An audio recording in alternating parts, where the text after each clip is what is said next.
Patulog na sana ako, nakita ko yung may nag-vlog doon na kinumpare yung kita ni Krishna at ni Peter Paul. Merong nag-comment doon na sabi niya, si Krishna, si Krishna, hindi pa nga daw asawa, parang dinadala-dala na nga lang daw yan sa mission na wala naman ginagawa. Correction ha, merong nagawa si Krishna oy. Dahil masayang-masaya ang grupo pag si Krishna ang kasama. Ibang-iba ang vibes ng grupo kisa sila lang tatlo. Pero pag nandyan si Krishna, may masayang vibes na dala si Krishna sa kanila. At siguro silang lahat napapawi yung pagod nila kung kasama nila si Krishna. Yun ang napapansin ko eh. At isa pa, meron din isang nag-comment na UA daw si Krishna. Anong nangyari sa inyo? Bakit kayo ganyan? Kay Krishna, wala namang kasalanan si Krishna sa mundo. Alam niyo, si Krishna walang ibang ginawa kundi gusto lang niyang umexist dito sa mundo ng social media. At bago pa siya na-discover ni PB, ni sa imagination siguro, kay tanungin mo yan si Krishna o baka magsalita yan si Krishna dito sa social media, wala yang pangarap na sisikat or hindi niya inisip kahit minsan na sisikat siya bigla dito sa social media. Kaya siguro yun ang kinainggit ninyo, mas hirap talaga ang inggit dahil makagawa tayo ng mga comments, mga salita na nakakasakit ng damdamin ng tao na wala namang ginawa sa inyo. Alam niyo, hindi kayo nagigilty niyan sa ginagawa ninyo na nagko-comment kayo ng masama kay Krishna na wala namang ginawa yung taong masama sa inyo na hindi nga kayo kilala eh. Kahit ako, hindi ako kilala ni Krishna. Pero hindi ko matake na sisiraan mo yung tao tapos hindi mo kilala. Hindi ka na lang, mas maganda siguro yung maging masaya ka na lang kahit hindi mo siya kilala at masaya siya sa buhay niya. Dahil naipakita naman niya sa atin na hindi masaya yung buhay niya talaga na iniraraos niya sa araw-araw sa pamilya niya dahil hirap na hirap sila. Doon ba kayo nainggit dahil natulungan siya ni PB? Si Krishna, yan, kaya yan dinadala sa mission para may matutunan siyang mag-vlog. Iba-vlog niya yung mission nila para si PB, dahil girlfriend nga niya si Krishna, hindi masabi ng tao na sinusuportahan niya o binibigyan niya ng pira. Gets nyo?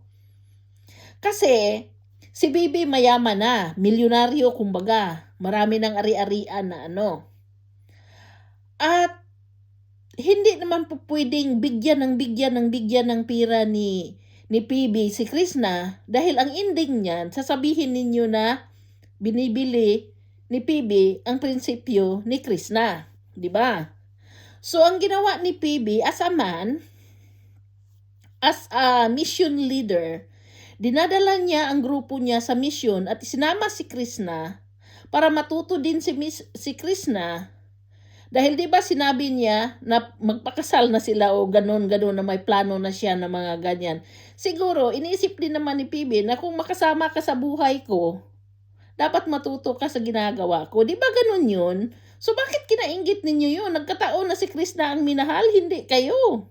Nagkataon na nung mga panahon at mga oras, sila ang pinagtagpo ng universe. Sila yung tinadhana. Kaya nga nagawa ni PB yung kanta para kay Krishna na ikaw ang aking tadhana. Dahil nung time na yun, sila yung tinadhana at nagkita. At yun na yun, nag-collide yung universe nila, yung stars, kung ano pa man yun. So bakit kayo naiinggit? Maghanap kayo ng PB nyo, naklintikan, oo. Nakakainis lang kasi. Kaya tama yung mga nagko-comment sa vlog ko, sa 3 vlog kong una na naawa sila kay Krishna. Oo nga naman, pero hindi ko nadagdagan yung word na awa para kay Krishna dahil I don't want Krishna feel so sorry for herself Dapat nga magdiwang si Krishna eh. Dahil para siyang puno ng prutas ba? Na namumunga, talaga namang namumunga si Krishna at binabato.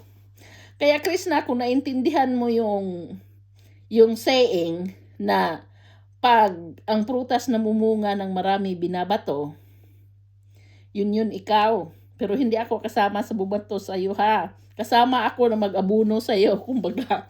Anyways,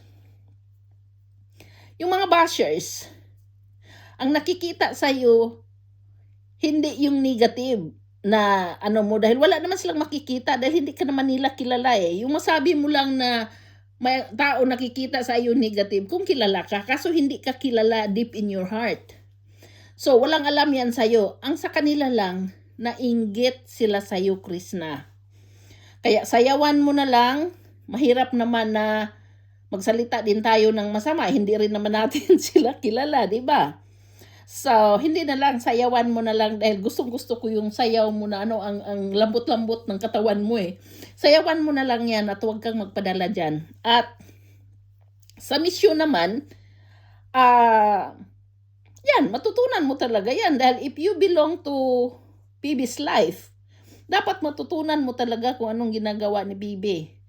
Kasi maging kumpalarin at tinadhana talaga kayo, maging asawa kanya, ganun talaga ang gagawin mo. So marami kang dapat pang matutunan. So it's a one way of training you sa ginagawa ni PB para maipasok kanya na completely maintindihan mo kung ano yung ginagawa niya, di ba? And also, doon sa mga bashers na gusto ka lang i-pull down, ano yan? Alam mo yung makapagsabi siguro silang, bakit si Krishna, ba't hindi kami ang natadhana sa tao na yon? Di ba ganon yun? Eh hindi nga eh, dahil ang universe ang may ano doon. May desisyon na sila ang magtadhana. And besides, talagang ang gana ni Krishna. Alam mo ba Krishna na pag nanonood ako ng video nyo ni PB, kahit sa palaging sinasabi ni PB na pango ilong niya, sa bigla kong tingin, pareho kayo ng mukha. Kaya tinadhana talaga kayo dahil meron kayong similarity sa mukha nyo. Sabihin nyo namang maganda ka na matangos yung ilong mo. Si PB, pango, sabi niya. Pero sa biglang tingin, parang may kamukha kayo sa isa't isa. Kaya tinadhana talaga kayo. Hayaan mo yung mga bashers, Krishna. Dahil isa kang puno na hitik sa bunga, kaya ka binabato. Kaya wag kang padala dyan. Continue lang dahil namumunga ka. Sayang naman yung bunga mo kung hindi mo yan ituloy-tuloy. Sige, nandito lang kaming mga nakakaintindi sa'yo. Good night!